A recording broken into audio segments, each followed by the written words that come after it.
1, 2, 3, 4, 5. Welcome back to the TMCJ podcast. We are on episode 34? I almost said 40 something. Yep. Yeah, I nearly skipped 10 episodes. 34. Episode 1936. Yeah, we're back.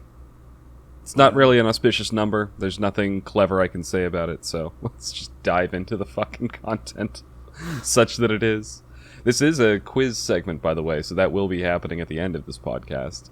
But for now, topics. And I was just talking before this about how I had thought of something I really wanted to talk about, and then didn't write it down, and forgot it within a half hour, and I have not been able to remember what the hell it was. So in lieu of whatever that undoubtedly brilliant thing was, I've written down another one that just also occurred to me, but for a very different reason. I was out at lunch yesterday, and I was reading a book, and it was a book that I'd reread multiple times. I just have it on my phone, something to do while I'm eating. And the series, and I think I may have talked about it a little bit on the podcast before, either during Long Story Short or maybe during one of our media segments. The series is called The Kingkiller Chronicles. Right. And essentially, the first book is called The Name of the Wind, and the second one is called A Wise Man's Fear. By the way, that title, when they actually do the name drop in the book, like, there's a phrase, and I really, really liked it. So before I even go into what I want to talk about, I want to say that the phrase is, there are three things all wise men fear. The sea in a storm, the road on a moonless night, and the anger of a gentle man. And I just like that phrase. It's really good. Anyway, I bring it up because I love the first two books, and the last book in the series, the second book in the series, came out in 2012 or 2013, and the third book in the series has been constantly getting delayed because the authors just, first it was like, oh, I got writer's block, and now it's like, oh, I've got the manuscript, but I haven't quite finished it yet. Oh, I just want to tweak some things. Oh, I just don't like the story anymore. It's like, we just published the goddamn thing. So that's that's not the topic, but the topic is the idea of just these endless delays and hype. Like, because now, no matter how good the book is, when it finally comes out, it won't live up to nearly 10 years of hype. And games have done this too. I mean... Yeah, absolutely. I only know really game hype. I don't know many other franchises that were hyped beyond, expectations. Well, yeah. But yeah, you do see it all the time, especially, like, I think the one that really kicked it off was No Man's Sky, obviously. Oh my god, yeah. That was, like, massively hyped up. Everyone was like, oh my god, this is going to be, like, a whole new kind of gaming. Yeah. And it was, but not for a good reason.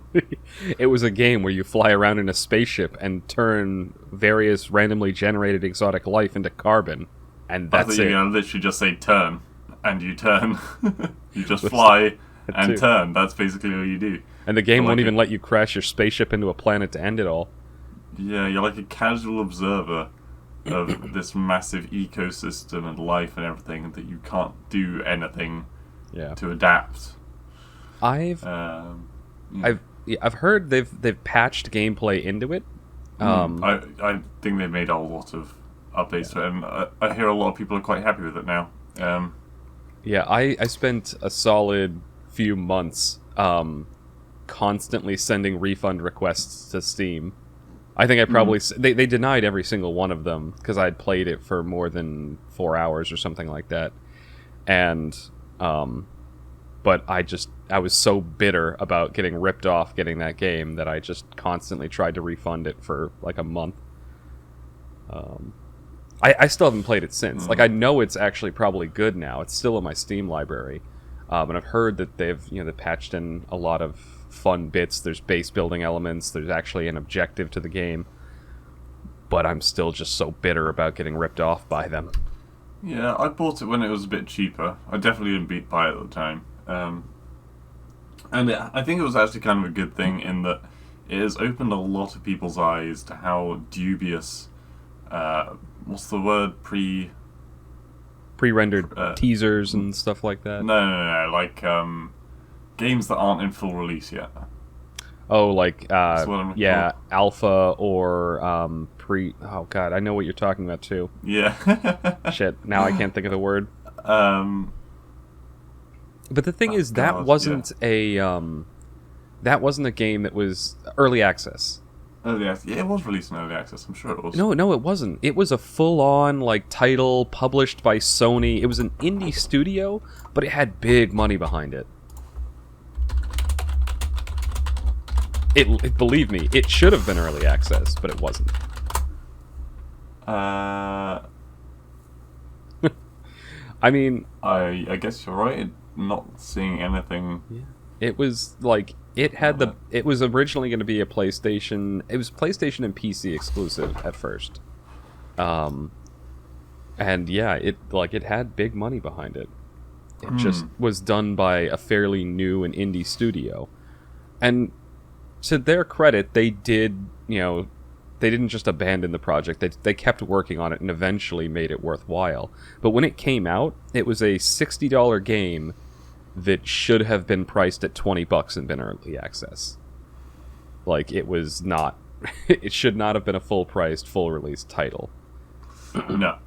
And a far more recent example, I would say, is kind of... And I know you like this game, and that's absolutely fine. Cyberpunk. Mm-hmm.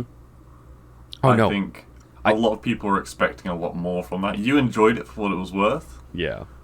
But I only did that because I very, very specifically tried to avoid all hype about the game.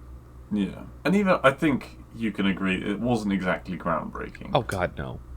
There's a reason I called it, the videos I made about it, I called Cyber Skyrim, because that's what it felt like. It was big open world, and Skyrim was better. No, Skyrim was not better. No, I 100% disagree. They were both buggy and glitched out to hell, and put a strain on your computer. But this game had a much better story. I never had any problems with Skyrim glitch-wise. Oh god, Skyrim was glitchy as fuck. That's one of the reasons I named the Cyberpunk videos Cyber Skyrim, just because there are the glitches that you could make, like jumping over walls by stacking a bucket and a paintbrush on top of each other kind of thing. Yeah, but you would have people walk through floors, you would have people float off into the air. If an ogre clipped through a wall the wrong way, he'd go flying off into the distance. There were all kinds of physics bugs in Skyrim when it first came out. To be fair, I think Cyberpunk was definitely worse. I was running that game at first on a 1080 Ti and later on a 3090, but even the 3090 chugged when I tried to put it on the highest settings. So, yeah. that tells you how poorly optimized the game was. There were some fun glitches and stuff. Like, one of the ones that really annoyed me was it completely derailed the scene. That early on in the game, near the end of what's sort of the soft tutorial, you and a very you and a character that are your bros essentially, and there's this very, very emotional scene where something bad has happened. Well, not gonna mince words. One of the other main characters is dying in your arms. Yeah. And the game glitched out, and he had a gun sticking out of the side of his head. And it was a really well the voice acting was spectacular in that game, but I couldn't take it seriously anymore because suddenly he had augmented a gun barrel into his ear. Oh my god. I'm going down a rabbit hole. But you're right. That was another game that was very, very overhyped and suffered for it. Because it wasn't groundbreaking in a lot of ways. It wasn't like the next generation of gaming. The gameplay was fairly generic. It was an RPG shooter. The story was excellent, but it kind of got lost in the weeds near the end. But the ending was pretty good, and there were a lot of really good like story-driven side quests. But there were also a whole bunch of Ubisoft tier shitty side quests. On the flip side, yeah. Okay, so I was watching Viva La Dirt League. They're a channel on YouTube that does very funny comedy skits about like games and things. And I was watching one of their videos on Tarkov. Now, have you seen or played Tarkov? That sounds really familiar. No, I don't. I don't think you've played it. I don't think I've played it, but it sounds familiar. It's the game. It's like you're a Russian prisoner or something, and it's you go into a battlefield, and if you're with teammates, it doesn't tell you if they're your teammates or not. Like, you have to work out just from, like, I'm by, the red pillar, don't shoot me kind of thing. Got it. And it's very, very grungy graphics, very dark, very miserable, very Russian. But you know what I mean, like the Siberian wasteland. Well, I do. And yeah, you go into the game, and there's you can just get like one tapped in the head, as far as I'm aware. People like Shroud play it, and they're really good at it because they're just amazing at games. But if you like die, you lose all of your equipment, and when you go into the game next, you do not have that equipment. I think you come in wounded if you die. So like it's like you have the same character for the whole game, right? That is very interesting. It's very interesting, and so what's the objective? Is it like a battle royale kind of thing, or is it? I think the objective is to. I think you can level up. I haven't played it myself, so I the objective is don't die to communism. It's very unintuitive. Okay, so the what's it called? The backpack, the inventory. Mm-hmm. You don't just like pick stuff up and sling it in your backpack. You've got to like position it in your backpack so you can fit the maximum amount of like bullets and guns and armor. All this kind of stuff. Inventory management. Some good old like PS2 era. Yeah. Like some Resident Evil stuff where you're trying to fit the red plant in with as many green plants as you can for potions and stuff. And then I don't think there's any tutorial, and there's just a lot of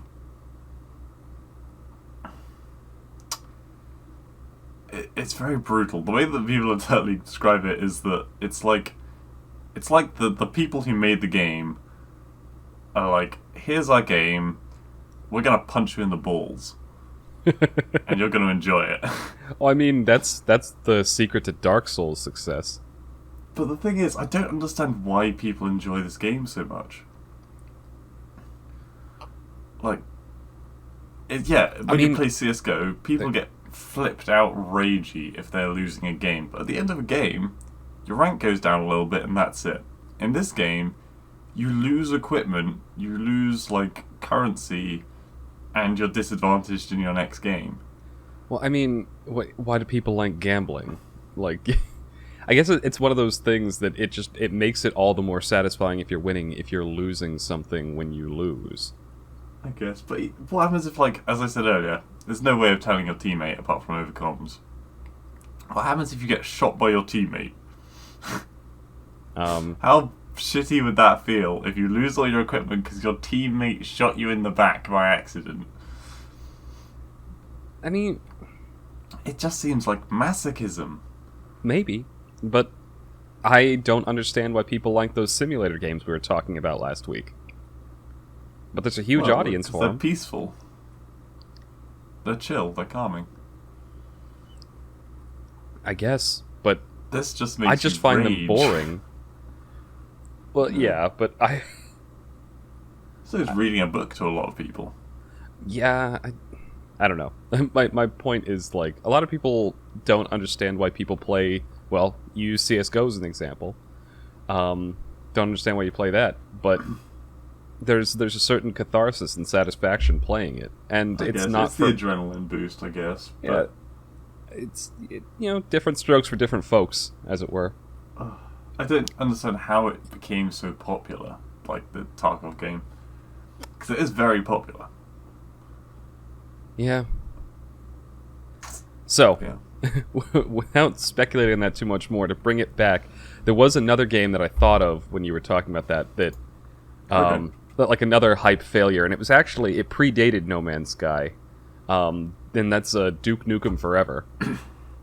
Right, I've never played any Duke Nukem game. Neither did I.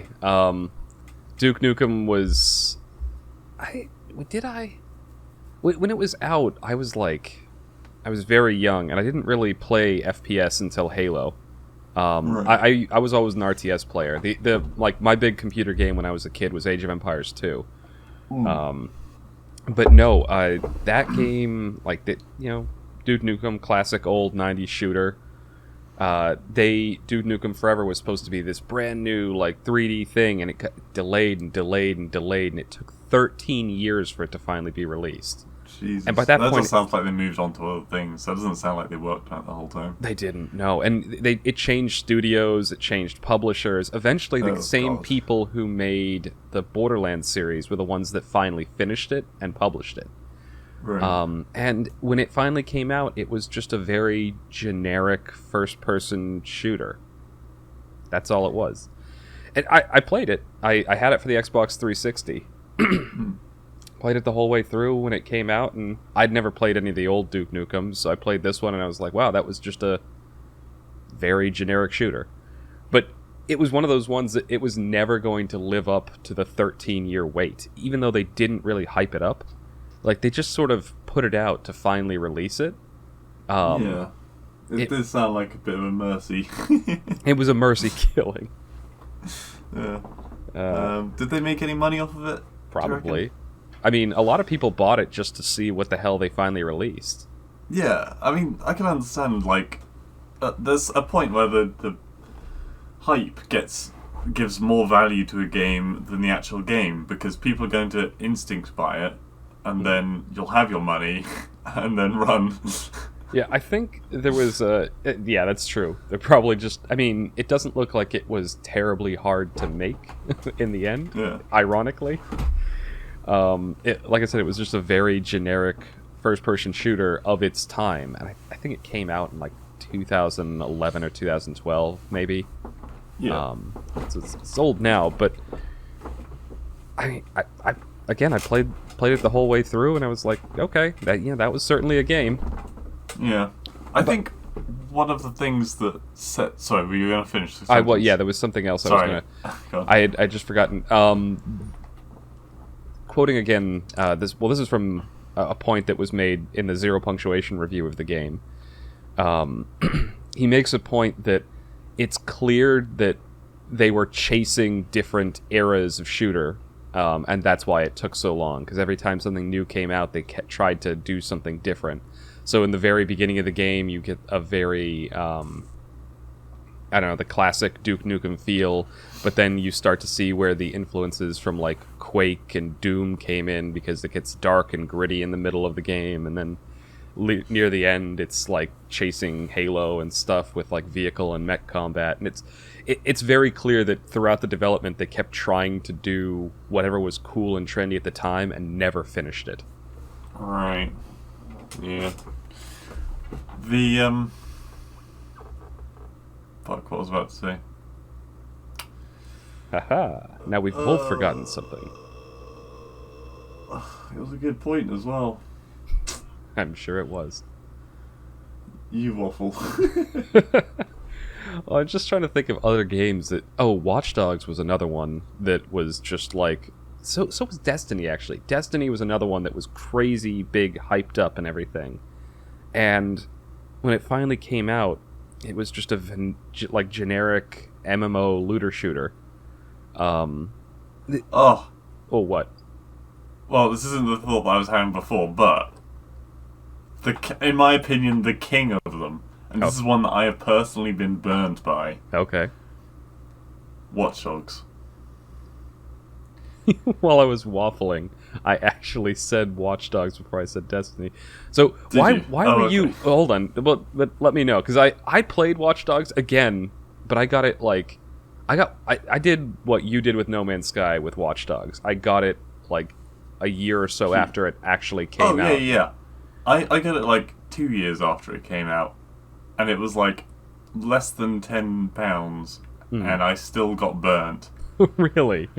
I'm curious. Um, because, alright, so as I'm sure you remember, when Watch Dogs was coming out, the big hype about it was amazing graphics. Like, Oh, you can yeah. see individual raindrops and amazing lighting and all this other cool fuzz jazzy stuff. And you can control electronics with your mind, kind of thing. Yep. Yep. And I got the game really cheap, and I was like, oh, hell yeah. I wonder why it's so cheap. Put it on my PS3, geared up, ready to go, and the graphics were like worse than Minecraft. Like, genuinely, there was a particular cutscene I always remember. I think they were on like a train station platform or something, Yeah. and the camera's panning past like stuff in the foreground while you can see the characters talking in the background. And you get the feeling that when the people put this into the game, they were like, we'll put a really high detail like post here so you can see the individual like rub of the metal kind of thing Yeah. as you scroll past. And I just went past, and it was like fucking I can't even, it's like someone smeared porridge and written 20 in it on the sign, like with their finger. Like, it looks so bad. And then I was like, you know what? Fuck it. I've bought the game. I'm going to keep playing it. The vehicle mechanics were so much worse than GTA 5 that had come out around the same time. Yeah. And they were trying to copy a lot of things from GTA. Oh, Some God, of the missions were abysmal, especially the side missions. And I got like halfway, or maybe 3/4 of the way through the game, and the game crashed, corrupted its own data, and so I could not continue. I had to start the entire fucking game again. So that's the point where I took the game out and said, I am never, ever playing this game again. It sounds like what happened with me with No Man's Sky. Ugh. I did beat that entire game. I got it for I didn't get it for the last gen. I got it for the Xbone. And Yeah. I did end up playing through the entire thing. And I can barely remember anything that happened in that game. I remember there was this weird, edgy chick that was a hacker too, and there was a fire. A kids' party? And then Yeah. yes, and there was a basement where you could play poker. And then you could use your phone like a garage door remote. That was basically all I remember. But it was just a very pedantic and just completely forgettable storyline. I don't even remember half the characters. New game out. Yeah, they made another one. They made another one which is about edgy teenagers making meme jokes and In London. Yep. oh, God. But There was actually a controversy around that game. You mentioned the graphics. So it came out for old gen, and it was on that cusp of like when it went from PS3 to 4 and Xbox 360 to Xbone. Mm-hmm. They also released it for the PC, but on the PC they specifically put a patch in to limit the quality of the textures in the game, so it had to look exactly the same as the next gen consoles. But somebody found out that you could go... The old texture packs were still in there. So if you went into the game files and switched, like, some setting, you would then suddenly have these new, beautiful graphics. So they got caught, like, limiting the performance in the PC so people would, not feel screwed out of their brand new next-gen consoles. Right. Oh, man. Yeah, that game did get a lot of hype. It came out when? 2014, maybe? Yeah, and they do it again. So the latest game is called Watch Dogs Legacy? No, Legion. Legion, yeah. Another generic word that you kind of stick on the front of a game sequel. And Ubisoft has been paying YouTubers up the wazoo to display their game. Hey, for a look week. at this piece of shit that Ubisoft told me to hype up. Yeah, for a week you just saw all over YouTube people being like, "Oh, we played this really cool new game," and I watched the Yogscast one of it, and there was like 4 people on there, 2 or 3. Yeah, I like 3 of the 4 people, and I was like, okay, this could be quite fun. There's a lot of cool content creators I like on here, and they did, in my mind, what happens on GTA 5 when you're not doing a mission. And I'm not talking about like when there's randos trying to blow you up with missiles or anything. I'm talking about like kind of just wandering around in a virtual square. Driving around occasionally, not ramping really off doing random anything. things. Yeah. Yeah, you go into a pub maybe, and there's like a mini darts game, which seem to be... they love to pack these massive games with little shitty games that don't really make any sense. Yeah, if you want to see a masterclass of a game that has little mini games packed into it, Yakuza. Yakuza is amazing at that. But no, they just like most of the video was just them playing darts, and then other people, like someone got the attention of the cops. And they were just fighting cops, exactly the same as you get in GTA 5. Exactly the same. It's just a fucking around simulator. It is literally, that's all it is. And I was like, I absolutely get why they would make this video, because they're also being paid a lot of money by Ubisoft. Yeah. Fine. But they are literally just showing how shit the game is. Like, if you want to play virtual darts, get a virtual dart game. There's actually a really good dart mini game in Yakuza. Like, just, you know. Yeah.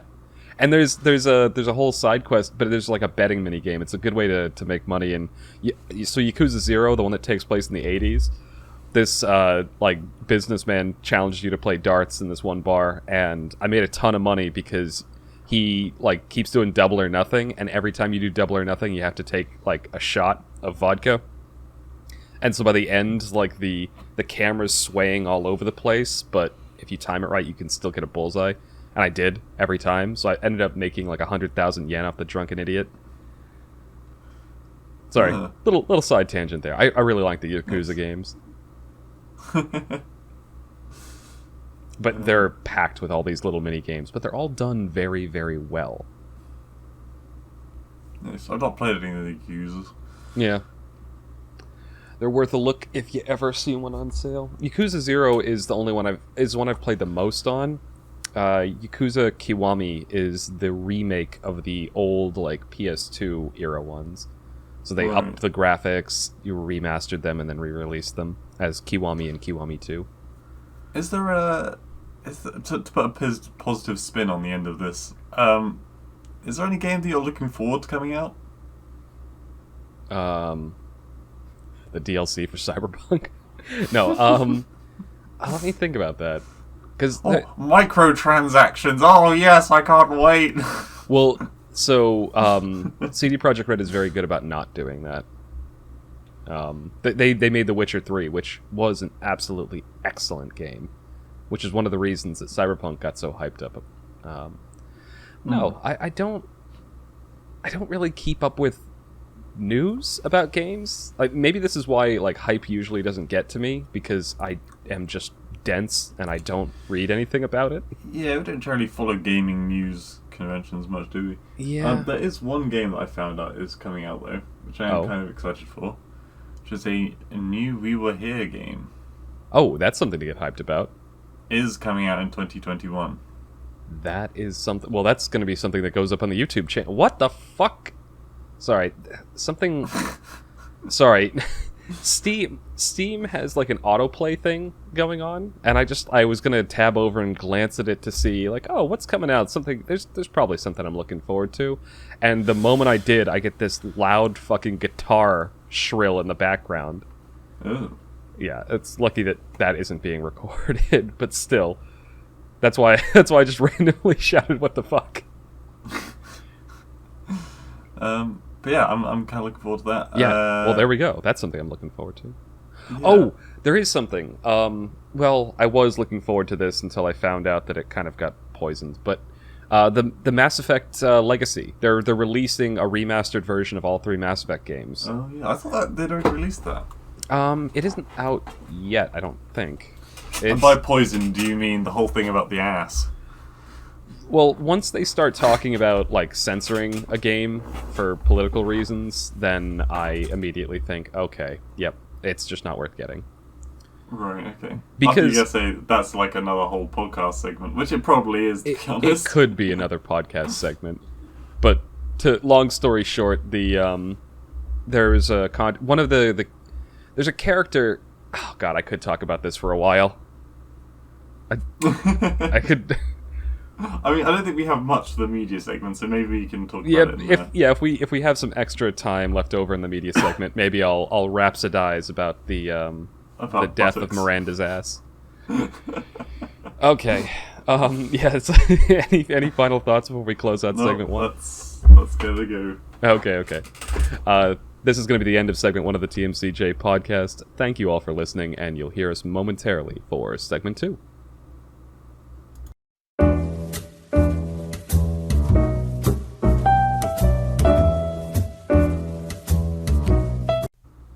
Welcome back to the TMCJ podcast. We are on segment 2, our media segment, and we did movie night this week! We did, we remembered. Kind of. Yeah, sort of. Well, this was a movie that we were having a conversation a while back about David Tennant, specifically like in context of Doctor Who, and it reminded me that there was actually a movie that he did that I quite liked that was not sci-fi or Doctor Who related. It was a romantic comedy, which was quite good, charming. He does quite a few romantic comedies. I've only ever seen, I mean, jokey romantic comedies mostly, but this is the only one I think I've seen him. I've only seen him in this and Doctor Who. I'm struggling to think if I've seen him in anything else. But anyway, you know that girls' boarding school film comedy, Trinians? St. Trinians. I think St. Trinians 2, he's the villain. Oh, okay. I think he'd play quite a good villain. Yeah. One thing he does very well, like, because he has like an English accent in like everything I've seen him in, but he's Scottish, and he has like a pronounced Scottish accent when you hear him in interviews and stuff. Yeah.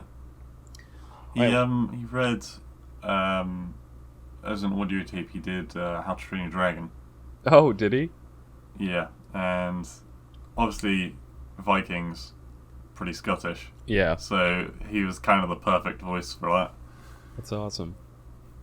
Yeah, I mean, so this movie, this movie took place in Scotland, so it's kind of interesting that he didn't just use his native accent, but it's one of the reasons that scene where he gets punched in the face and the guy's like, "Stay away from her, English man!" made me chuckle a little bit. But just so we're not just talking around it, the plot of the movie. Wait, what's the movie called first? Oh, did I not say? Decoy Bride. Yeah. So the movie opens up and you've got some American actress, celebrity, who's trying to get married, and the paparazzi keep ruining it. And she's trying to get married to David Tennant, who is a British novelist. So they try to find somewhere super remote to get married instead. And where they end up is the Outer Hebrides in Scotland, so the little islands off the northern coast of Scotland. And coincidentally, our female protagonist, who is she was a native of the island, and then she went off to Edinburgh in Scotland to write for some sort of a magazine or catalog or something like that. And anyway, she gets dumped by her fiancé and goes back home kind of in disgrace. And that's where the movie opens up. Yeah. They Well, I think it's more like she dumps him because he considers her like an item rather than a person. did she? I always got the impression that she was the one that got dumped, but Because he says something about like you're just a page in the book of me. no, So- he was a musician, so it was like you're just one song, not a whole album or something like that. Yeah, that was the one. And so I think he was wanting to like date multiple people at once, and so she was like, "Fuck this guy." Okay, I guess they I do believe leave it. that's the case anyway. I guess they do leave it kind of ambiguous because I always interpreted it the other way around, that was him dumping her by saying that. Yeah, I don't think. Okay, it was definitely him that said that, but I didn't think it was her that. I don't think it was him dumping her. I think it was just him saying that she wasn't very important. Deep philosophical debates in this movie right now. In Deedles. Sorry. Anyway, so through a contrived series of events, like they set the up like this old dilapidated castle. They renovate it and have it themed for the dream wedding of this woman and her fiance. They start to try and have the wedding end through a contrived series of events. The press get tipped off, and there's now paparazzi swarming the island, and so they decide, the agents for this celebrity, they decide that the best way to go about it is to find a stand-in bride for the actress who has now disappeared and run away from all the paparazzi. So they choose this woman who has just come back to the island and dress her up and make her look, not... Well, they basically just put a giant veil over her head so the guy can't tell who he's marrying. And he figures it out once she tries to do an American accent, which was hilarious. And, yeah, then they get locked in a room. So the plot's fairly predictable. After that point, like, these two slowly fall for each other, the British novelist and the Scottish girl who came back home. And near the end of the movie, they make it look like, they're not going to be together and he's going to go off and marry the celebrity. But, spoiler alert, and massive twist at the end, he comes back and he's fallen for her and emotionally matured, and now they're going to fall in love and get married. Yep. I didn't really like the American lady. Yeah, I didn't really like her either, to be honest. Yeah, but she's generic actress, completely insufferable. Yeah, Just like anyone from California. I'm sorry. Did love Dylan Moran, of course. The owner of the newspaper. Yeah. Sad that he wasn't in more scenes, because the one line that he had was fucking hilarious. Oh, yeah. So, at one point, the actress is disguised as, like, this old, Scottish lady, and he recognizes her under the disguise, and she kicks him in the face, and he comes back, and he's like, I have just been kicked in the face by the most beautiful woman in the world, dressed up as my old boarding school matron. I will pay £100,000 for that photograph. It was so good. That was actually a really good Dylan Moran accent. Thank you. Yeah, I don't normally like the assistant for the American lady. Mm-hmm. I don't normally like him because he's normally very over the top flamboyant. Yeah. But I think he got the right balance in this film. Yeah. Very high-strung,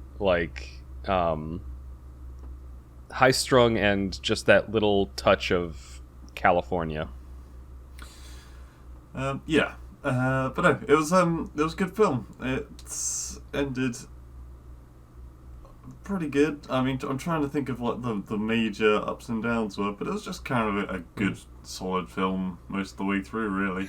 Aside from the music, because I know the music annoyed you in this scene, but one of my favorite scenes is when they're locked in the castle and that's fucking chiptune. Yeah. Bullshit.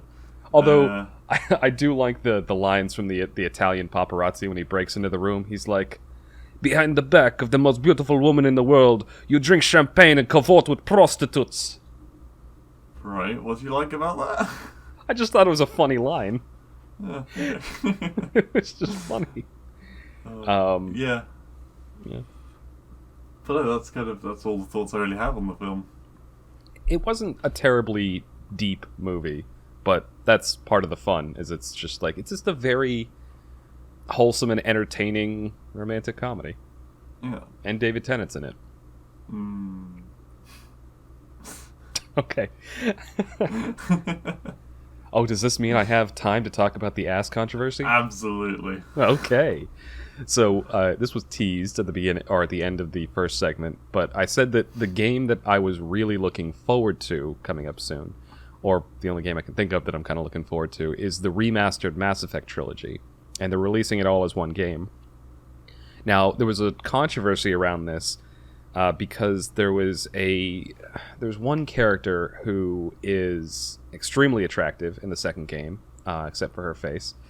And wow, that really says it all, doesn't it? There's a she, like, I don't know if they rendered it weird or something, because I think it was Jesse who showed me a picture of the real life actress they modeled her after, and the real life actress that they modeled the character off of is gorgeous, but I don't know, they screwed something up with the head, in my opinion. It's a bit Uncanny Valley-esque. Yeah, it's a bit Uncanny Valley. That's the thing that really got. I don't mean it isn't an ugly character by any means, but there's something uncanny about the face animations for that character in particular. But doesn't matter. One of the character in question, her whole backstory is, her father wanted to secure his empire and pass it on to the perfect person, so through backroom deals and genetic manipulation, he manages to create the perfect heir, and that's her. And so she's had her genes messed with. She doesn't actually even have a mother because her father essentially grew her in a test tube, using his genetic material that's then been manipulated and perfected. And so she's got this really big chip on her shoulder that she's designed to be perfect, so she's always pushing herself to be perfect. And the character is very sexualized in the game. She wears skin tight jumpsuits and stuff to accentuate her features. And that's, it's not in there just to be eye candy for the players. There's a point to it. That's part of her character, is that she knows that she's extremely attractive, and she uses it to manipulate people. So the controversy is that there's a couple, I guess, camera angles that were a little bit too low so you could see her ass. And they decided that they were going to, modify the game so that the camera angle was higher. Okay, fine. If you want to... new artistic choice, you feel like you don't want to have the camera angle that low, whatever. My problem is what that represents, because if they're willing to make a modification for something that petty, what else are they going to change in the game that actually has substance? So are they going to modify the story? Are they going to take elements out of it? Are they going to actually censor things? That's where I'm now I'm hesitating, because what else could have you changed that will actually ruin the experience? I'm assuming it's only sexualized content that they've edited, right? That's not even sexualized content, because there are sex scenes in the game, but they're very PG-13. Yeah. It's just it's dark, and there's a sheet, and you get clips of people rolling around in bed, but it's very tasteful. Yeah. I don't think they're removing any of that or modifying any of that. The only thing that's really come out so far has been, Assgate. But, I don't know what they're going to be. The problem is what it represents. Like I said, it's what else are they going to change if they're willing to do that? Well, they're pandering to a very particular audience, and I think that particular audience is quite vocal, but now that something's been taken out of the game, I think a lot of the traditionalist audience, or the audience that just likes, to see someone's butt, is suddenly speaking up, and I think it's overwhelming the original voice. So the game developers might just say, go back on their word, but you'd hope so. They won't. But you're right. They're pandering to a very, very tiny audience, and that audience is game journalists, which typically are not people that play video games. Yeah, I was gonna say, it sounds like, the old, mother complains about a game that the mother is never going to play herself, but... Yeah. Well, when the original Mass Effect came out and it was revealed that there were these, again, very PG-13 and very tasteful romantic scenes at the end of the game, depending on... It did the media circuit. The news stations were making it out like this was a sex simulator game. It's like... Should have shown them House Party. Oh, God. But yes, I agree. It's very... I wouldn't say petty is the right word. It's just a very small problem that doesn't really need fixing. Yeah. And I think it's taking away a lot of the attention from the main feature of the game, being that it's going to be a very nostalgic look back at such an amazing franchise. Yeah. And instead it's focused the entire viewpoint on just something that doesn't matter. Well, that's the thing. Like, there's a lot of stuff that they're doing that, like, the game is going to, first of all, contain all 3 games, all the DLC. That's amazing, getting it all in one package. 2, it's going to be, like, 4K and Ultra HD capable, which is amazing. Because the original game, you had to use mods and stuff to make it look that good. There's going to be, like... They're doing a lot to add to the game, and... Yeah, you're right. It's taking the attention away from the good bits and just focusing it on this one thing that maybe they thought was a artistic choice, or maybe it was just something that they decided, oh, you know what, this camera angle is kind of shit. But now, because of the way it's being portrayed, it's kind of tainted the entire rest of the game. You realize what's going to be in the thumbnail now, right? A butt? It's just the whole left side of the thumbnail is going to be peeking around someone's ass. I mean, look up... Yeah, you can probably get the exact camera angle or the exact person. Yeah. Yeah. Oh, well, fuck it. I could do a twofer, because the last segment is going to have your face on it, so I just get you to take a picture of your ass, and I'll put that on the thumbnail. I will... No. just get a picture of me staring at the ass. Oh, my God. But no, speaking of remakes, I think there's one game I'd really want to be updated and remade. Sorry, just one last thing before we move on. One of the greatest features of this bundle is that it doesn't include Mass Effect Andromeda. Alright, go on. Okay. One game that I really want to be updated the graphics for, because it's an amazing game in itself, nothing needs to change about it, I would just like to see it becoming big again.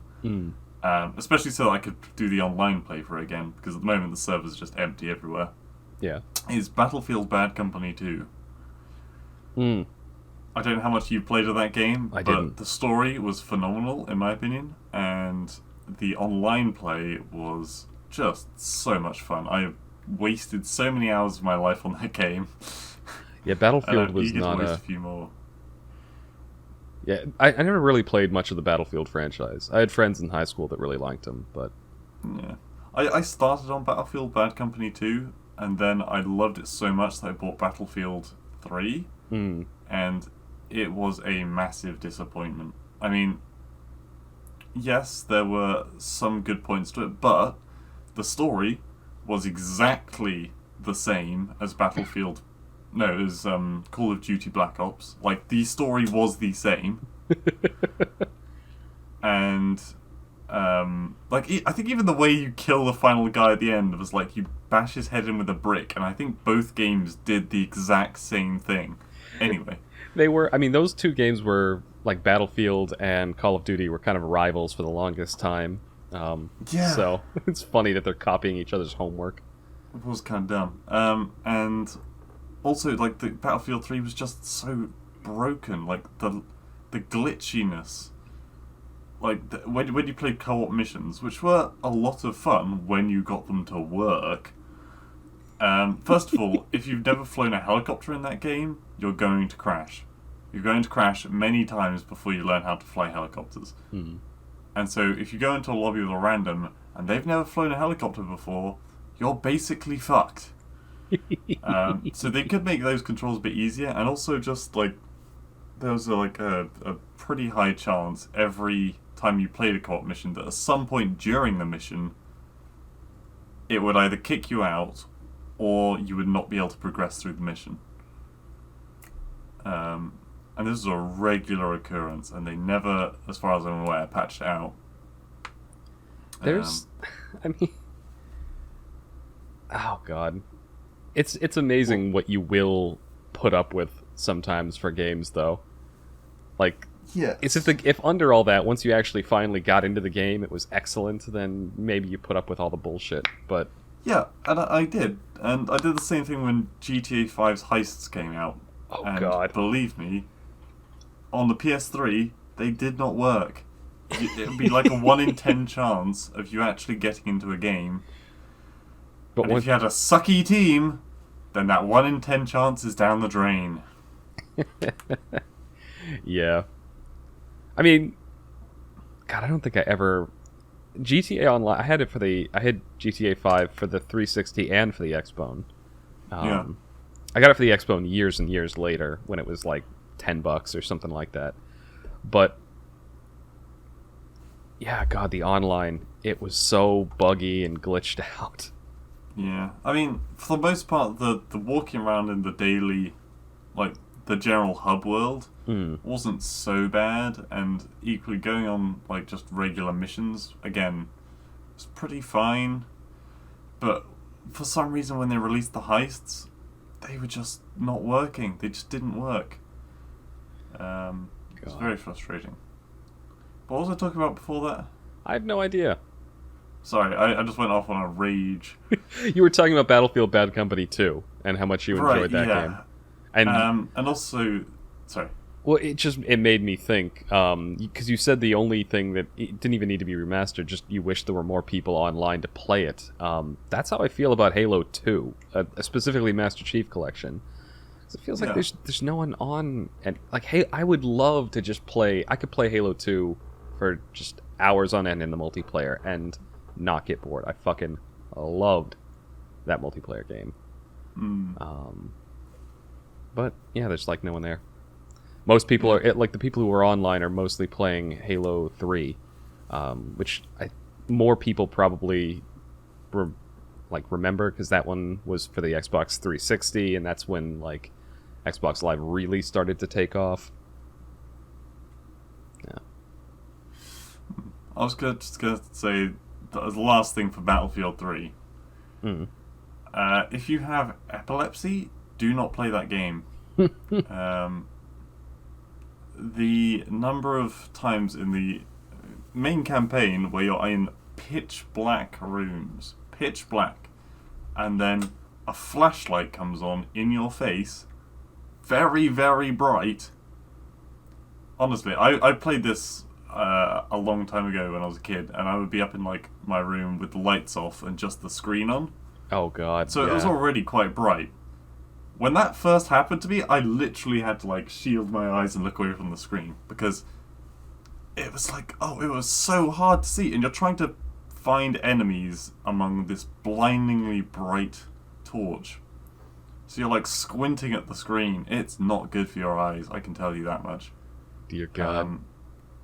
And I think they even have like flashing lights at some point. It's abysmal. Yeah. Anyway, that's me griping. You do get that though with some games. I feel like there's poorly. So I was playing Greedfall yesterday. Still trying to finish up that Let's Play. Still not finished it. Nope. Still haven't finished it. God, yeah. Like I think it's because I insisted on doing all the side quests. But anyway, there was an area. I think I was going into a cave or something, or coming out of a cave, and the lighting was so poor. I could not see anything when I was walking around in this dark area, And I thought, oh, is this like the brightness wrong on my monitor or something? No. Once I walked out into like the outside, suddenly everything was perfectly clear. And it was actually too bright. The game might have some issues with contrast and lighting in general. Yeah, I mean, that's why in any new game, the first thing you do is go to options and turn off A, motion blur, because who the fuck wants motion blur? Why? And Why? B, bloom. Yeah. Bloom is fucking horrible. So bloom is when you like walk out of a dark area and the lights, like in real life, if you walk out of a dark area into the light area, your eyes haven't adjusted yet, so everything is very bright for a second, and then it goes back to being normal. Actually, I'm going to take this moment to complain in general about these fucking, like, camera effects that people have in video games now. Yeah. Who in their right mind uses A, motion blur, B, film grain, C, lens flare, and D, bloom? All of those things are turned on by default in a lot of games that I've played recently, like the kind of higher graphics ones. Why? They just make the game look shittier. I mean, film grain, in what game? Well, the most recent one I played with all this stuff was Cyberpunk. Did they have film grain? Oh yeah, that's a setting. I thought it was like, that's for like old-fashioned looking games where they want to make it look old-fashioned. I get that. Yeah, you can... Oh wait, do you mean like the distortion you get, like your computer's fucking up because there's too much information on the screen, but they've put it in as effect? Is that what you mean? No. Okay. But I think that might also be another option. They also have the one where it like makes it like it simulates a lens by having like the edges of the screen like get a little bit blurrier and the middle's focused and stuff. There's a whole bunch of these visual effects that you can turn on and off, and honestly, all they do is make the game run more poorly and look worse. So, I've actually got to think about that. I was playing Valorant the other day, right? And I was playing Reyna. Yeah. And when I ult, she gets, like, the whole world becomes a lot darker, and all the enemies are highlighted in red. Mm-hmm. So, I activated that, and I was playing a game mode where you can pick up orbs on the map to help your team or hinder the enemy team. And the enemy team picked up an orb, which gave the whole of my team paranoia. Now, paranoia means that you can only see about the middle, about half the screen. So you can only see the central area of it, right? Yeah. And everything becomes very black and white and dark. Now, I already had a dark world because I was on Empress, because I'd ulted. Yeah. So my screen just went black, basically. So my ult literally meant I couldn't see anything. And I had to sit in a corner waiting for it to disappear. And so, yeah, I don't know. They clearly went too far with some it sounds video effects. A bit poorly optimized. Yeah. Oh, man. All right, well, we're actually not at time yet, but I don't think I did have something else to talk about. Good. Just a kind of an update from last week, because I talked about this at the end of segment 2 It's not going to be fucking Vikings, is it? No, it's not Vikings. I didn't talk about Vikings last week. I don't know. I'm actually at kind of a dull point in the series, so I haven't picked it back up in a while. But no, that visual novel, Love Alternative. Oh, yes. I just got to a particularly, so I'm probably about 40 or 50 hours in at this point. Which is barely a third of the way through the game. It's really long. But I forget about this. Like, there's this point in the game where essentially something bad happens, and then right when the game is starting to give you a little bit of hope, like it's going to get better, then bam, something even worse happens. And then just when you think you're going to be okay one more time, bam, something even worse than that happens. And it just, everything your character does just makes it worse and worse and worse. Like soap operas. Yeah, it just... So, I don't expect people to really play the game, but you get into your first real combat with the aliens, who are kind of the major antagonists in the story, and they essentially, kick your ass. They kill a few people like you had been training with, and your character basically panics and like pisses themselves and gets destroyed because they have like a weird like PTSD kind of moment. Then they're just kind of dejected and like just sitting next to their wrecked like mech, wallowing in self-pity. The person who trained you then comes over and she's trying to console you and make you feel better. And just when your character is like, okay, maybe, I'm just, whatever. I'm just feeling bad for myself. He turns around to say something to her, and her head is literally getting bitten off by one of these aliens that was missed. At which point your character, like, loses his shit, and you wake up and you're in an interrogation room, and they've drugged you up so that you can give testimony as to what happened out there. Jesus. At which point your character, like, essentially has, like, another PTSD moment and just violently goes after one of your squad mates. At which point that, like, traumatizes him even further, and he ends up running away. Because I mentioned last week it's kind of a dual world kind of thing. He convinces this one person that he knows that he needs to go back to his own world. And she's like, all right, you're no use to me anymore anyway. And so she sends him back. At this point in the series, he's able to go back and forth. But all of that trauma, the machine they use to send him back essentially takes a piece of the world he's in currently and puts it back in his old world. All of that trauma follows him back, and the character who got her head bitten off gets murdered in his world now in a very brutal fashion. And so just every single thing that happens, it's just like gut punch, gut punch, gut punch, gut punch. Yeah. Like they tug on the heartstrings and then punch you in the balls. Like it's so depressing, and I love it. It does get better from but this is the absolute like low point of the story. This is essentially like the point in this guy's character arc where he goes in gung ho, like, I'm gonna save the world, I'm gonna make everything right, and but he hits a point where he realizes, kind of his own limitations, and he fails hard, and that's how that series of events. And from that point on in the story, he finds a way. Like the next bit is like a recovery arc. It's him, building back up his confidence and actually, learning from those failures and starting to succeed. So that's where I am in the story right now. As of last night, I had gotten to essentially the end of the tragedy arc. And it's starting to get more positive. But I am at the absolute low in the story right now in terms of, like, depressing shit. Lovely. So on that positive note... I was going to say, and on that bombshell... Oh my god. Yeah, I think I don't really have anything else to say. No, I'm good and ready to move on and get to the nitty-gritty meat of today's that's right. podcast. It's quiz time.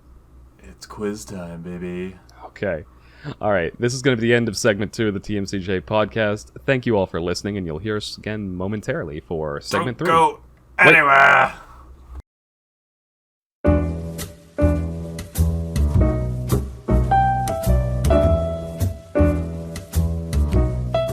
Welcome back to the TMCJ podcast. We are on segment 3, and I'm here again because it's our quiz segment, and Blue made me find another silly hat, which he says I'm wearing like a condom. I don't know about you, but I don't typically put condoms on my head. Well, at least not this one. Yes, it is indeed that time of the month again. It's time for a quiz, and today's victim is Kaiser. Ooh, so, I'm dressed like fucking Jacques Cousteau over here. How do you think your chances are going to be today? There's the theme of it is kind of just random things that came into my head that I thought were fun questions. Yeah, that is what has me more worried than anything. Yeah? Just the fact that it could be anything. There were a few questions. Wild card. I was listening while he was making this quiz, and there were a few questions where he's like, well, I didn't know this, but maybe he will. Yeah. Actually, the one in particular that I was talking about that, I didn't actually include that one because I was like, it's not relevant enough. Okay. But yes, okay, so are you ready? I am. Oh, I just procured my rice juice. nice. I'm drinking coffee today. Nice. But yes. Okay, so everyone at home, I hope you're ready. Here we go. Wait, hang on. What's the average number of questions you get? I'm sorry, that thing in the background looks so funny. Wait, you're talking about the little Yeah, it dehumidifier? looks like a tit pushing out. So, anyway, question 1, starting the clock. All right. Name these 3 characters' real names. Oh, I forgot this is not actually a normal. Hang on. So this is I've broken this down to 3 questions, so you can get 20 seconds for each. Okay. First character. You need to name this character's real name. Okay. The fire character from Valorant, also known as Jazzy Jeff. Phoenix. Bam! First one right. Okay, right. But that's not a full question. No. No. The second. Sorry. Should we get some background on that? There's a character in this game who he's got like a popped collar and he uses fire powers and everything, and his real name is Phoenix is the character's name. I couldn't remember his name for the longest time, so I just started calling him Jazzy Jeff. Yeah. Okay, second character. The annoying troll frog from HOTS. Murky? Because you... No. 8 seconds, I need a final answer. Murky. Pausing the clock. Correct answer is Murky. Bam! I got it right! I thought you were going to say Brightwing, because you confuse those two all the time. Do, but I couldn't remember Brightwing's name. Alright, and the final third part of this question. This is for the full point if you get this one correct, otherwise it's a half point. The prepubescent bald kid from Rainbow Six Siege. Clash or Crash? I'm gonna say Clash. Is that your final answer? Yeah. 3 for 3! He's done it! That's just another inside reference. There's this female police officer, like London police officer character from Rainbow Six Siege, and I always make the joke that she looks like a prepubescent teenage boy. Yeah, I'm honestly surprised you got that last one right. I left it to the last because I thought it was the hardest. I wasn't sure. I said Clash, but I was like, Crash? I knew it started with a C, and I'm like... Crash is a bandicoot. Is a bandicoot an animal? Holy shit. Yeah, well, isn't it? I don't know. Is this another novel situation? It might be. Are bandicoots real? Okay, well, I'll look it up later, because I've got too many screens open right now. Okay, moving on to question 2. I'm ready. Okay, so, we all know that a spoon and a fork combined is a spork. But what if we also combined a knife? A cork? Wait, no. I will give you 3 potential guesses for this.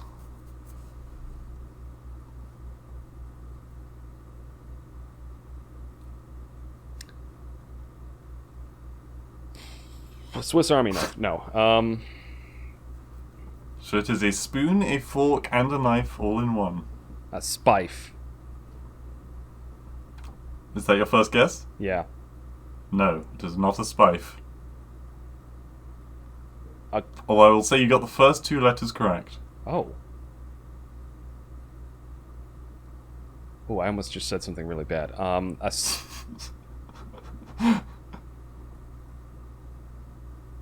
Borv. Nope, and time is up. Fuck. I have no idea. I was trying to all different letter combinations in my head, and they all sounded bad. Okay, so a spoon, fork, and a knife is a splade. A splade? Yes. S-P-L-A-Y-D. Where does fork even work into that word? Did they just give up on So fork? I believe they went with splay, as in, like, to go in multiple directions. Okay. Yep, as a thing. It's a weird thing. I just thought it was a fun little fact. And it's a tough question, but if you got it right, I would have been really impressed. Yeah, I was honestly stumped. And Okay, right. I realized one combination of letters that I used in my head was actually a racial slur, so I didn't Oh say it. no. Okay. Right, 1 for 2 so far. Question 3. From what song does this line come from? The devil jumped upon a hickory stump and said, "Boy, let me tell you what." Devil went down to Georgia. Bam! That one's easy. Devil went down Good to job. Georgia. He was looking for a soul to steal. He was in a bind because he was way behind and he was looking to make a deal. Alright. 2 out of 3 so far. Good job. Okay, now we have a list question, as I would call it. Okay. You have 1 minute to name 8 breeds of doggo. Go. Shih Tzu, Lhasa Apso, Golden Retriever, Labrador, German Shepherd. It's 5 so far, I think. Chihuahua. 6. Oh, fuck. How did I... Poodle. And... Yep. Highland Terrier. Okay, yeah, I don't think you said that before. That's 8. What the fuck's a Lopsidopsa? A Lhasa Apso. It's a very similar breed to a Shih Tzu. It's this tiny little dog with, like, smooth hair. Look them up. They're very similar to Shih Tzus. I'll look it up afterwards, because again, I've got too many screens open. But good, that was question 4, so you got 3 out of 4 so far. Okay. Maybe I've made this quiz too easy, who knows? Maybe. Well, you were starting to talk weird at the end of making it, so who knows? That is true. Okay, right, question number 5. Without looking at Discord, how many people make up the hive right now to the nearest 5? 40. Is that your final answer? Yeah. The number of people currently in the hive, offline or online, is 59. Oh, damn. I was lowballing it. Yeah. I was Yeah, going a lot to say... of I was going to be wrong either random way. people. My first guess was going to be 70. By the way, Yeah. for listeners, the Hive being the Discord server that we all reside in. And Yes, sorry, that's not one that everyone else can really get, so I apologise. Play the video games. Yeah, we got like 59 people, and yet only 6 or so of them come online. We got some regulars. Yeah. Right. Question number 5? 6. 6. Okay. Oh, wait, I got that one wrong. Go on. Name 3 pets from Disney movies. Pets. Yes. Oh, fuck, what were the 101 Dalmatians named? I'll let you have one of those names if you guess them, not list off all 100. I'm going to go with the easy one. I know one of their names was Spot. Okay. Shit, what other Disney movies have pets in them? 30 seconds. Shit. I'm going to say Lumiere from Beauty and the Beast. He's basically a pet. No. Okay, fuck. What about Sebastian? Does he count as a pet? What? The butler from Black Butler? No, Sebastian from Little Mermaid. Mr. Under the Sea. Yeah, sure. Yeah, I'll let you have him. 8 seconds. Shit, I can't think of any others. I wanted to say the dwarfs from Snow White and the Seven Dwarfs. So, things you could have had. Pluto. Oh, yeah, okay. Chameleon from the Rapunzel one. I don't know his... Yeah, I can't remember his name either. I asked Alicia this before, and she came up with like 6. So I was like, maybe Kaiser will know 3. Once Lady I said from Lady and the Tramp. Lady and the Tramp. That would have been... Yeah. Yeah.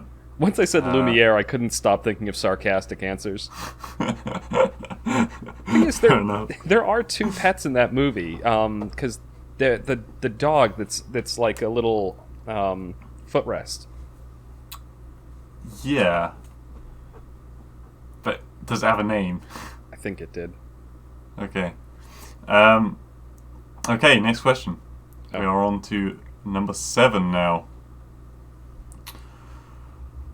What are the blue people called in the Life of Equestrian Bronte? currently Arknians. being uploaded on the channel. What? That's Arknians. Bam! Yeah, that's the kind of visual novel RPG that Blue and I have been playing through at the moment. Yep. Um, It's very good. We recommend you checking it out, I think. yeah, I think there are 2 parts up right now. There might be another one coming up this week. I just got to render it. I've already got it edited. Cool. Moving on to question 8. You got on pretty darn quick. What is the name of the stag which stands upon Valhalla in Norse mythology? He is also the first boss that you face in Valheim. I didn't play the fucking game. This is partially me being like, fuck you should have played the game. So I wanted to say Yggdrasil, but that's the name of the tree. That's the tree, yeah. Then I wanted to say Stantler, but I think that's a Pokemon. That's a Pokemon, yeah. Shit. I put someone in because you also do know a fair bit about mythology. So I do, and I know the names of a lot of things in North. I read a whole book on Norse mythology. Jesus, I can't talk. 10 seconds. Udrik Einhelm. The German stag. I just don't know. Okay. What was the name of the stag which stands upon Valhalla in Norse mythology? Eikthenir. Oh well, yeah, I would have never known that. Oh, okay. I know, I know a lot. Like I know Yggdrasil. You know, I know a lot of the lore behind, like Odin and the wolf is Fenrir. Like I know a lot, but I did not know that. You knew the wolf, but you didn't know the stag. Because the wolf's cooler. Wow. Debatable. Right. Question number 9. How many films and TV shows has the most beautiful actor in the world, David Tennant, been in, to the nearest 5, according to Google? Oh, fuck me. To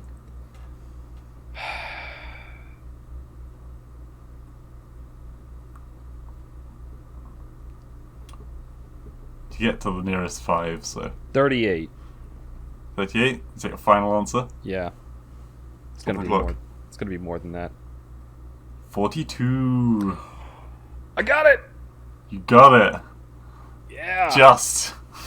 I was 4 away. Oh, ironically, on Google it says, and I quote, at least 42. So but that's the only number they gave me. Wait, hold on. Isn't 42 the whole like answer to the universe or whatever? That old. I think it's. Is it 43? It was 40 something. The answer to life, Yeah, the universe, and everything. Yeah. From Hitchhiker's Guide. That's what it was from. Oh my god. Okay, bam. Flying through them. Question 10. A English American challenge this time. Which is taller, the Statue of Liberty or Big Ben? Bonus points if you can tell me how tall they are. Are we counting the pedestal that the Statue of Liberty? I don't know. I typed into Google how big is each of them, and they gave me these answers. Ironically, I've never I've been next to Big Ben. Like I've actually walked. I saw it when I was in London. I've only ever seen the Statue of Liberty from the air. So I'm trying. I can't even picture this right. I'm gonna say the Statue of Liberty though. Is bigger? Are you saying? Yeah. Okay. Do you have rough estimates as to how big each of them are? Not really. I think the Statue of Liberty is maybe 40 meters tall or something like that, and Big Ben I think is maybe 30 or so. Okay, I'm stopping the clock. Okay, so Statue of Liberty is 93 meters tall. Jesus Christ, I was lowballing that. Big Ben is 96 meters tall. Fuck. I was lowballing both of them. Yep, and Big Ben is bigger than Statue of Liberty. I've only ever seen it. It looks tiny from the air. See, when I was typing that question, I was like, no, surely the Statue of Liberty is way bigger than Big Ben. But it isn't. I wonder. I do wonder if they were including the pedestal that it's on, because the pedestal adds quite a bit of height. Right. Quite possibly. 'Cause, yeah, it's I'm got gonna like choose- the gift shop and stuff under there. I'm gonna choose to blame the French for getting that one wrong, because they gave us the Statue Because of they Liberty. gave it to you, yeah. Yeah. Okay. I'm in Canada. Whoops. Sorry. Question 11. How much did the Nintendo 64 cost when it first came out? $120. So, final answer? Yeah. Do I get any kind of leeway, or just... I'll say plus or minus $20. Okay. I said 120. Okay. Originally intended to be priced at US $250, Jesus. the console was ultimately launched at US $199.99 God. to make it competitive with Sony and Sega offerings, as both the Saturn and PlayStation had been lowered to $199 earlier that summer. $80. That was the very first video game console that I ever, like... Well, I didn't buy it. I got it... It was... That was my... Like, I think that was, like, my one Christmas present that year. Yeah. It was that and, I like, a didn't couple think it'd be games. that expensive when I typed in the question. Yeah, well, I mean, now think how... Like, the fucking Xbone over there was... When it launched, it was, like, $400. Yeah. It's crazy. Man. But yeah, no, I still remember. That was a good Christmas. I got an N64 and Diddy Kong Racing, I think was the game, and Super Smash Brothers. Those were my like first games for it. Oh, and Legend of Zelda: Ocarina of Time. Right now, your parents are listening and going, "Why did we buy that?" So much. Good. My mom actually played Super Smash Brothers, Oh yeah. and I think both of them played Diddy Kong Racing with me. Oh man. Okay. Right. Question 12. I hope you're ready for some extrapolating thinking with I'm ready. outside the box connections. I might wear this beanie in more videos. I kind of like how I look in this thing. Yeah. Just Like a little bit of penis. little bit of narcissism there. Just gonna slide that in. Okay, question 12. If blue has the color... Oh, fuck, hang on. Let me pause that and start again, because I completely fucked that up. Alright, let's start Just again. give me the answer. No. If blue has the value of 8, red has the value of 22, and yellow has the value of 4, and green has the value of 6 because of its relation to blue and yellow, what would the value of the color purple be? What number was blue again? Blue is blue is value of 8.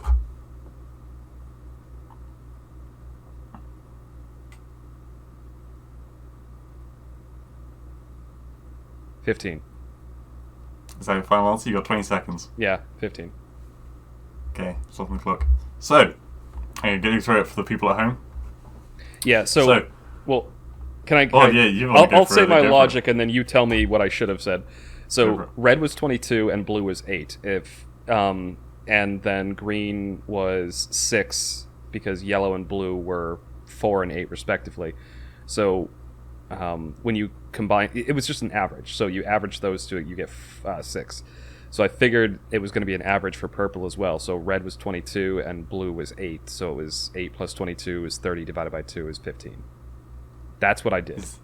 The perfect answer. Well done. Holy shit. I can That was a still lot of do basic information. math! And colours. Because I was like, you're going to have to think about the colour wheel, like where purple is on the colour wheel, as well as the maths of it. So, holy shit, good job. Thank you.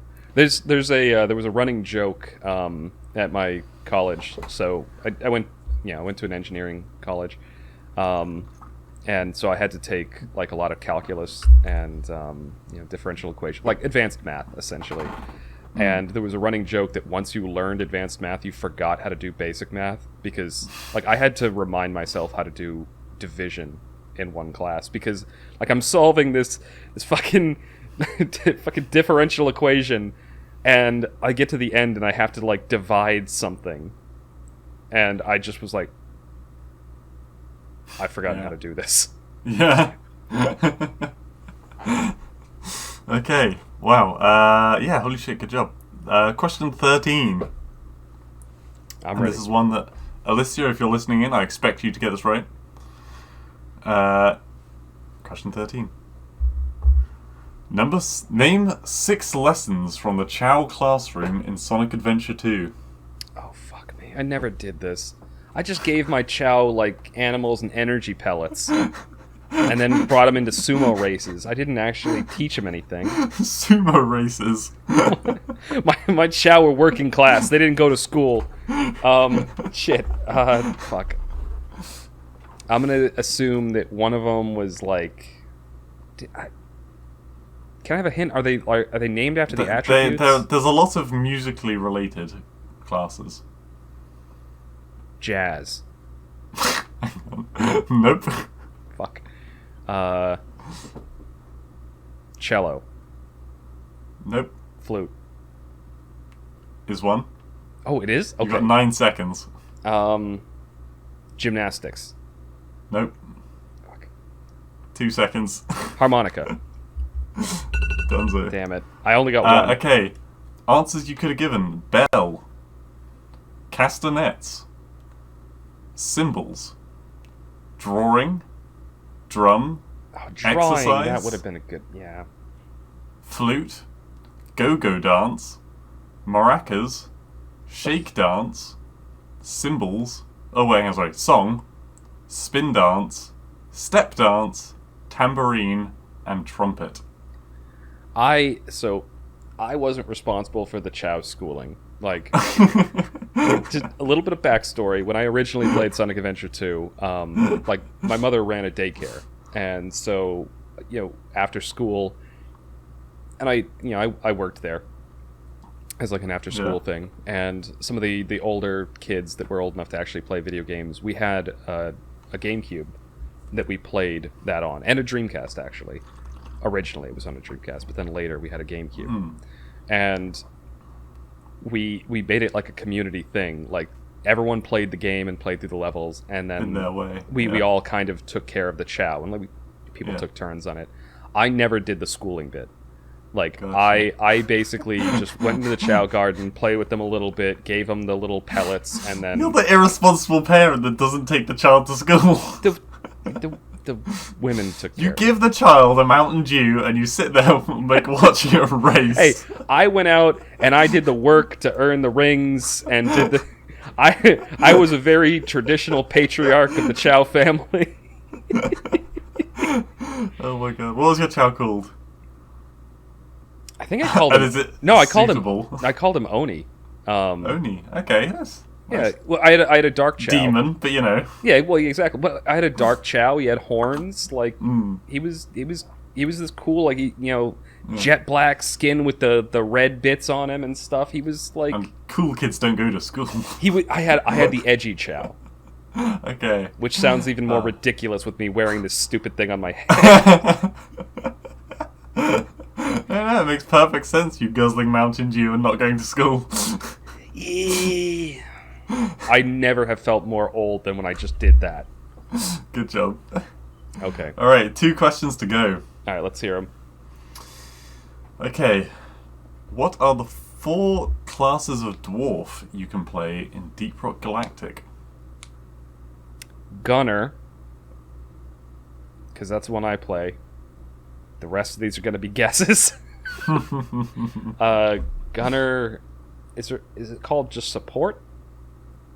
Nope. Okay. What do I normally play? No, I don't pay attention. Okay. Let me. A character that goes ahead of the rest of the party. Scout. Correct. You got 26 seconds. There's 2 more. Digger. Not the right name. Tunneler. Not the right name. Miner. Not the right name. Think about what he uses. Axe. Driller. There you go. 1 left. What are you? asshole. I almost said something horrible. Yes, but not the right answer. The last one you didn't guess was engineer. Oh, shit. Yeah, professionally. Okay. Yeah, that would have made a lot more sense. I gotta tell you what, after the podcast, I'll tell you what I was about to say. Okay. I had to stop myself. Oh, Jesus. Alright, the final question of the quiz. Which you've done very well in this quiz so far today. I know. There have been a few that I've gotten wrong, obviously, as is evidenced by the level in this bottle. But yeah. But for the most part, this is one of your better ones. Yeah, I know. The ones I've gotten right like that. Yeah. Except for the math one, I had to think about that for a little bit. I had to actually. I am surprised you got that right, because without having that on paper, that is kind of impressive. You have to I actually got in trouble. Little side tangent here because we got some time. We got one question left. Back in high school, I actually got in trouble a few times because one of our math teachers wanted us to. You had to show all your work, basically a way to make sure you weren't cheating. But that was a pain in the ass, and I could just do the math in my head, so I just did. And it was funny because this guy. he hated excuses, but if you just were very blunt with him, he typically let things slide. So I'd show him the work, I'd show him the homework, and he'd be looking at it. He's like, Sontag, where's all your work? It's like, I forgot to do it again. Shit, I just did it in my head. And he's like, all right, just do it next time. And the kid behind me would, same thing. They'd be like, oh, I had this other paper and I did it on that and I didn't bring it in. He's, you got detention. Come see me after class. What the fuck? Every single time. He hated excuses. So if you just were up front and just I didn't do it. He was like, I just do it next time. And then if you tried to give him a reason why you didn't do it, he'd just be like, you got detention. That sounds amazing.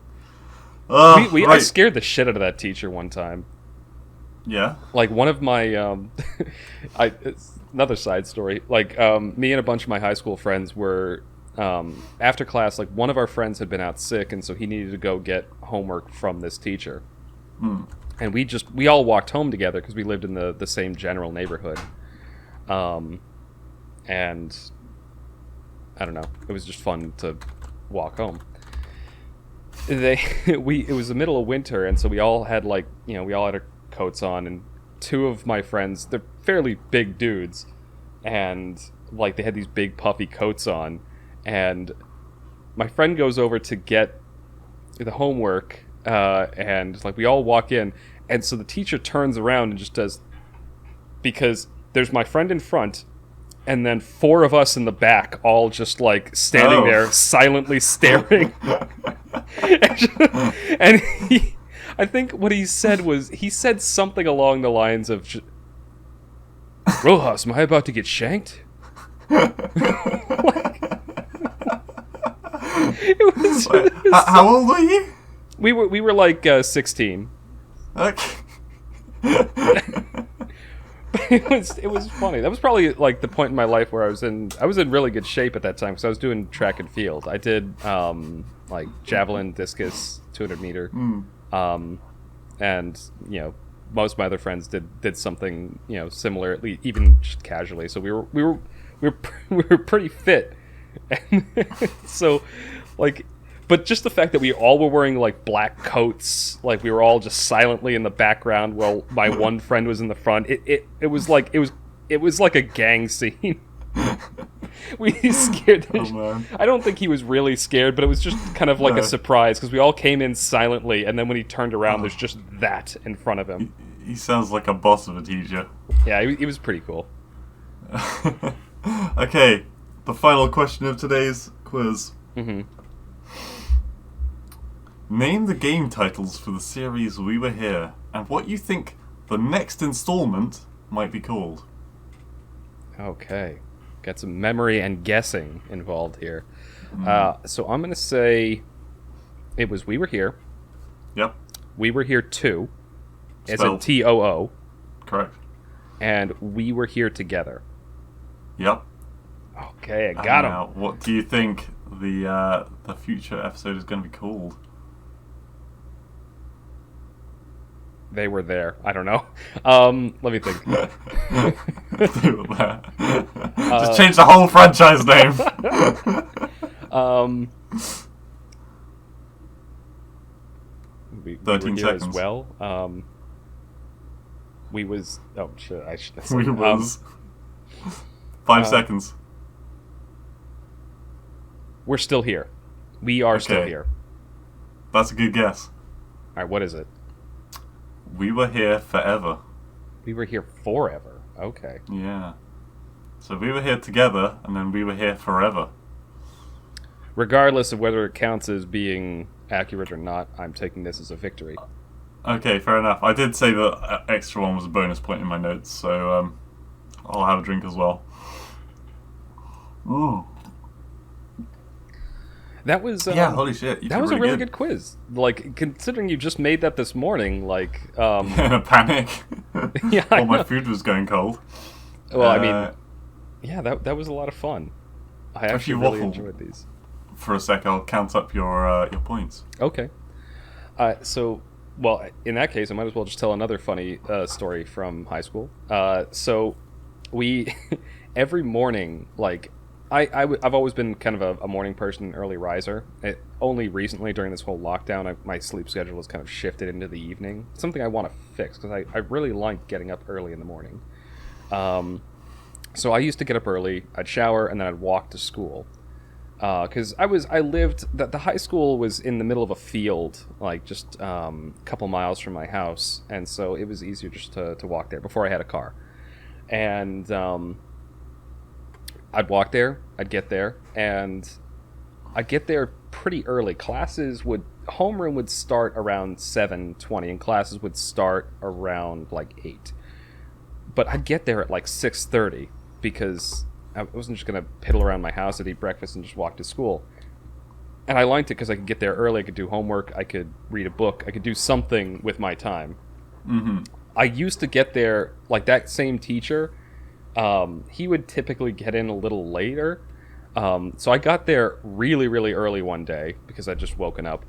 And the Spanish teacher, who I was pretty good friends with, she was like, what the hell are you doing here so early? I was like, I woke up early, I had nothing to do. But I was just standing outside the room because his classroom was still locked. And so she's like, all right, I'll let you in so you can sit down at least. And so she unlocks the door and I go in there.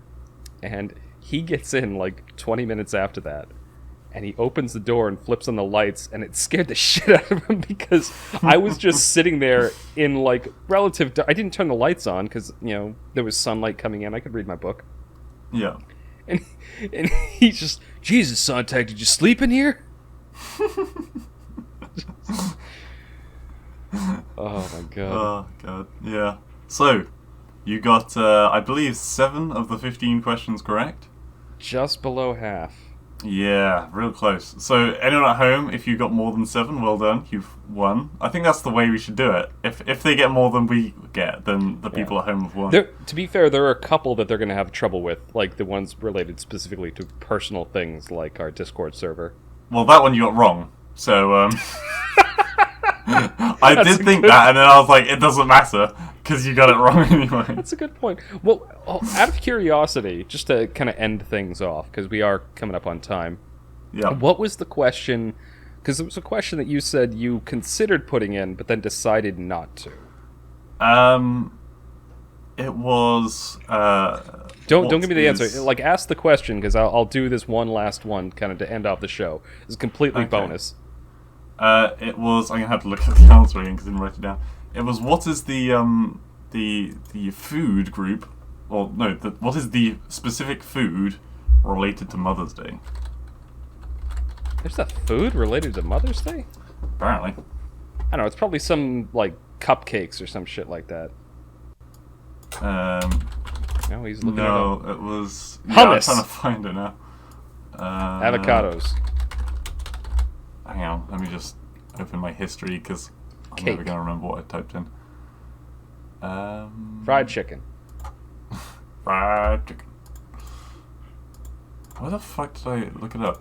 No, it was some kind of cake that was Sponge it cake? with a K, I want to say. No, it was one that I'd never heard of. So I wondered if it was an American thing because it was on an American website, I believe. Or alternatively, I was going to say what day is Mother's Day in the UK? Because obviously it's different to America. Yeah, I know it's different. You guys just had it, didn't you? Yeah, we've only had it. Yeah, Mother's Day is it's still a few weeks off for us. Mm. I know because it's very close to my mother's actual birthday. Oh. For you, it's May the 2nd? Yeah. Yeah. I think my dad's birthday is May 3rd. I'm gonna feel like my parents definitely listened to this, and they're gonna I feel so bad about this, but I always mix up their birthdays because they're really close together, month-wise. It's fine. My dad doesn't know my birthday, so.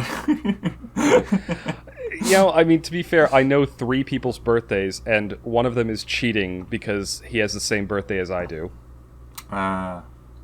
Yeah, see, the way I remember Alicia's birthday is it's 1 month after mine, and then it's roughly in a particular, range of numbers. And I always happen to guess the right number, so...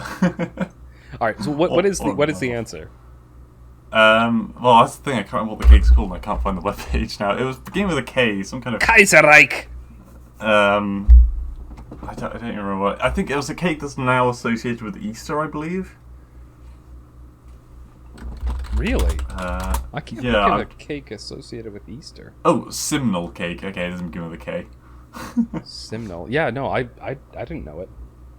I may have to ask my mother about that because she bakes, so she might actually know.